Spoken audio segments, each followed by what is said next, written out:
Welcome. I'm Kinetic Symphony.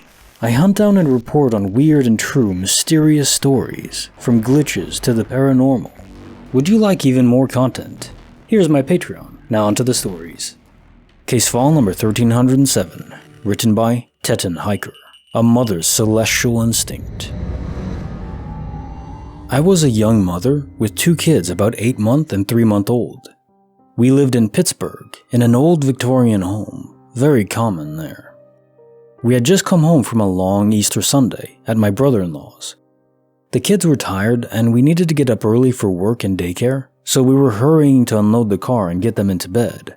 I ran upstairs and got the baby down in her crib. My husband was unloading and parking the car and so on. When I returned to get my son to put him to bed next, for reasons I can't explain, instead of taking him upstairs, I just walked over and turned on the TV in the living room and asked him if he wanted to watch it for a while with mommy. Peter Pan was playing that night, the old one with Mary Martin, so he happily snuggled with me on the couch in the dark living room watching the show. My husband came in and asked me what in the world I was doing. Why had I turned on the TV when we needed to get him to bed? I really couldn't explain my impulse and I just told him not to worry about it. I'd get him down in a little while, and we kept watching TV. As time went by, my husband got more and more concerned about how late it was getting and why I wouldn't put our son to bed. He kept asking me to turn off the TV and take him upstairs. The more upset he got, the more stubborn I became about not taking him upstairs. I knew this made no sense as we both knew he needed to go to sleep. We were usually very strict about bedtime, and we were way past our sons. Plus, we rarely let the kids watch TV anyways. So my husband was right to be upset with me, as I was behaving very uncharacteristically. But in spite of his pleading with me, I just wouldn't budge. It was baffling for me as well as my husband.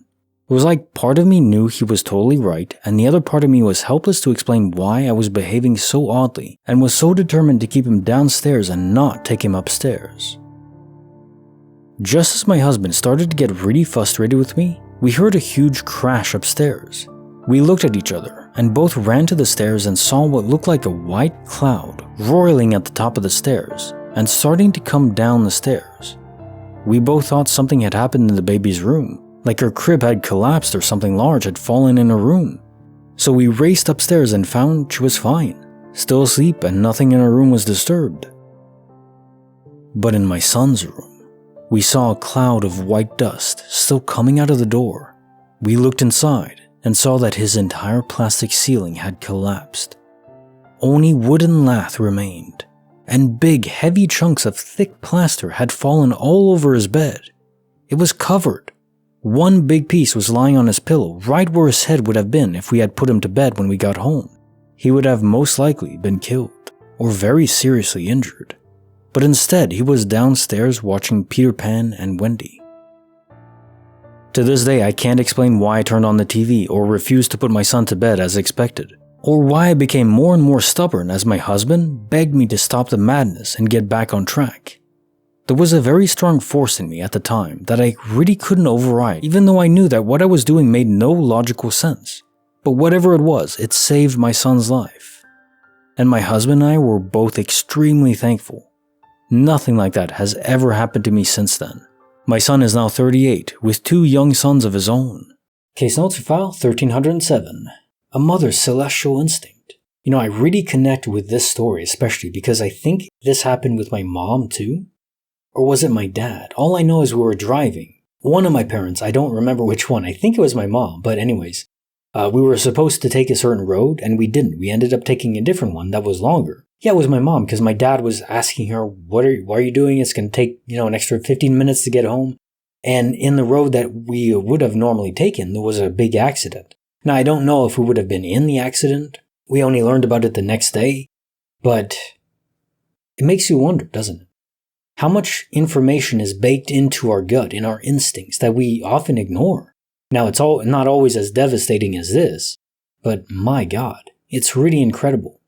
Listen to your brain and the signals it's sending your conscious. Even if they're not always very clear, trust your emotions. They generally know what the hell's going on, more than you do consciously. Bonus file written by OhYeahThrowItAway, Close Call with the Hellhound. Was a pizza driver for a while back in college. Did a delivery out to the semi-country area late at night. This was before smartphones, Waze, and all that. Of course, the road had no streetlights, so the only light came from the people's porch lights, my car's headlights, and the full moon. Finally found the right house and delivered the pizza to the sweet old lady that lived there. But when I turned around to walk back to my car, I couldn't help but instantly stop. There was a strange sensation that I wasn't alone. I was being watched. But I looked around and didn't see anything. Of course, it was dark as hell, so who knows? I slowly moved towards my car, and the feeling didn't go away. It only intensified. It was like I was being watched before, but now I was being hunted or something. I looked around and still couldn't see anything.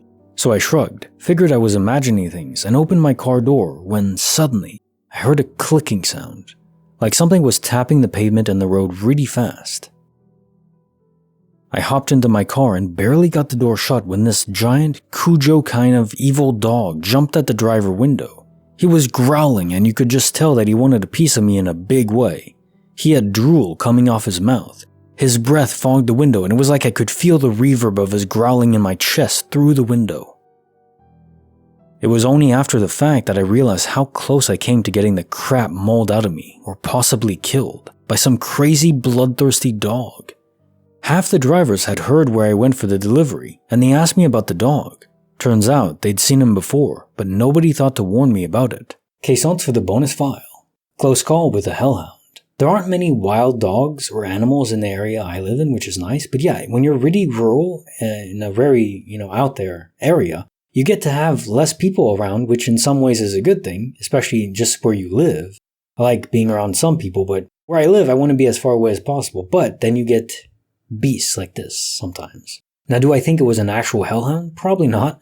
It does make you wonder, though, are there actual beasts sent by the devil or the afterlife that come to possess a soul? I don't think they would be in the form of a hellhound, though. I think that's an embellishment of reality. But really, all it comes down to is being alert. If it's supernatural or not, we're not defenseless. Clearly, as long as you pay attention, you can protect yourself. So, pay attention. Now time for the quote of the day. Let me tell you something you already know. The world ain't all sunshine and rainbows. It's a very mean and nasty place. And I don't care how tough you are, it will beat you to your knees and keep you there permanently if you let it. You, me, nobody is going to hit as hard as life. But it ain't about how hard you're hit. It's about how hard you can get hit and keep moving forward. How much you can take and keep moving forward. That's how winning is done. Rocky Balboa.